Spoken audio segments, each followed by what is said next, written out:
বিড়াল সেখানেই ঘুমায় যেখানে সে স্বস্তি ও নিরাপদ অনুভব করে। সে তার মালিককে যখন অনুভব করে, অনুপস্থিতিতে তার মালিকের গন্ধযুক্ত জায়গায় সে নিজেকে নিরাপদ অনুভব করে ও মনে করে সে তার মালিকের সাথেই আছে।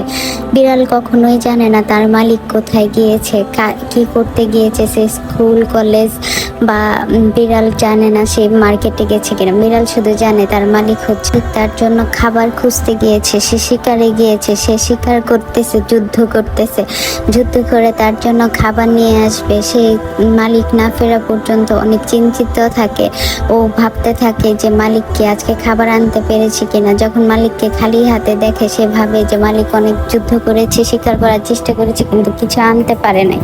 আর যখন হাতে কোনো কিছু দেখে সে ভাবে যে মালিক তার জন্য শিকার করে খাবার নিয়ে এসেছে। বিড়ালের ধর্ম চিন্তা ভাবনা অন্যরকম, তাদের এই ছোট মনটা কত কিছু চিন্তা করে।